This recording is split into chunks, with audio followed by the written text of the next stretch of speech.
everybody, and welcome to the Scott Show podcast. We're talking about what happened on SmackDown last night. Now, I do want to apologize for not getting out the SmackDown Recap show sooner, but it was Thanksgiving, and there was a lot of craziness going on for Thanksgiving, so I wanted to get it out today to you guys and let you know what happened. So, the SmackDown show starts with Shane McMahon coming out talking about how impressive the Raw 25th anniversary was, and just everything about the Under Siege and Daniel Bryan. Then, what happened was Shane McMahon said that he was the team captain, and so Shane McMahon and Randy Orton are going to be in the match at Survivor Series. Now, the next match first started coming out with Bobby Roode and Dolph Ziggler. 2 out of 3 falls. The winner gets on that Survivor Series team. Great match between between both of them. I got to watch it. I'm a big fan of Bobby Roode and really excited that he won. He hit the glorious DDT and goes, and there you go. It's Bobby Roode. He picks up the Ziggler wins the first fall. Roode wins the second fall. And there you go. Third fall goes to Roode, and Bobby Roode is going to Survivor Series. So after the match, Roode cuts a promo, says Team Raw is going down.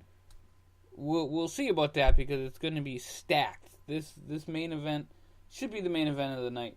I don't think that the 2 champions should be the main event, but we'll get to that later. They come back from the break. The New Day is walking backstage. Xavier Woods is dressed up as Jimmy Hart, Kofi Kingston as Brotherly Love, and Big E as Akeem the African Dream. Rusev and English say Halloween's a stupid holiday and Rusev Day is better. I just love the fact he's still on this Rusev Day thing. And Big E gets upset because Rusev dumps his Halloween candy out.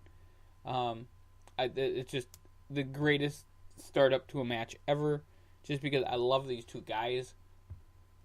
Big E and Rusev were going to fight later on. Then they had a women's segment where Becky Lynch was talking to everybody. Flair, Naomi, Snuka, Carmella, Lana, and James Ellsworth was there too. James Ellsworth is still playing this puppy dog to Carmella. And Natalya comes out and says, I'm sorry I can't lead you. I would be too busy beating the Raw champ, Alexa Bliss. Which actually, I am totally cheering for Alexa Bliss in that match. And says that Flair and Naomi are the potential weakest links. Now, Natalya, I hate to tell you, Charlotte Flair is awesome. However, Naomi, you are correct on Naomi. She is the worst wrestler. I would rather watch paint dry. So there you go. And then they have their little segment. Then you have Baron Corbin against Sin Cara. I really don't get this whole Sin Cara thing. I watched the match, I saw it, and I just thought it was stupid. DQ win by Baron Corbin. I just hope after this they take the title off of Corbin and let something happen to move this forward, because I don't even see SmackDown having an event coming up in the near future. If they do, I think it's actually Clash of the Champions. So I am looking forward to that. As it all works out. Baron Corbin wins by DQ. I just wish they'd get rid of Sin Cara. I just think having big Baron Corbin fighting against... I just don't get it.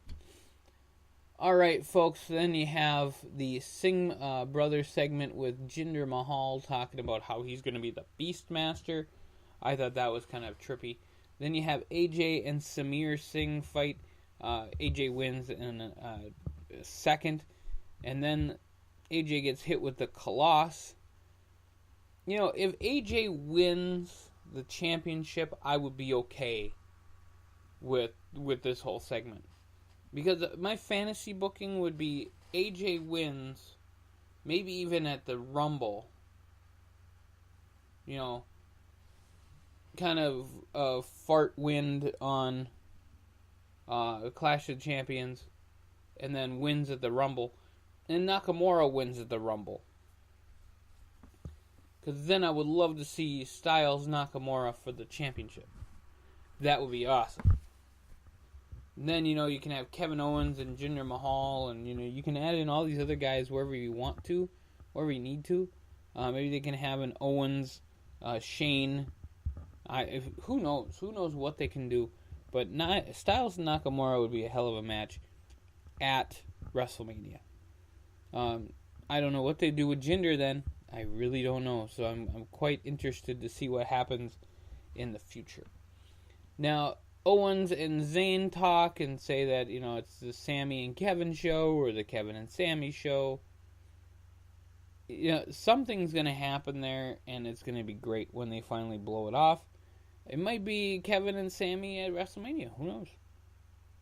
It'll be a hell of a fight. The Bludgeon Brothers are going to return. Again, we get that. Big E and Rusev have their match. It was actually a really good match. I'm just a huge fan of both of these guys. I really want to see them get a big run. I would love to see the whole Shield technique happen here, where not only the New Day are the champs, but Big E is the Intercontinental champ or the U.S. champ. Why do they not do that? Have Woods and Kingston be the tag team champions and Big E be the U.S. champion. That's what I would want to see. So, Rusev wins after Big E hits the big ending on Aiden English. And then Rusev drops Big E with the big kick. He could have used the accolade, but it's whatever. Sin Cara has a second segment to the show. Why? I don't understand it. It just aggravates me to no end. So that happened, as they say. Shane McMahon is in his office. Rusev and English come in, say, hey, Rusev has earned his spot in SmackDown, and actually it's going to be AJ and Rusev at next week for the final spot.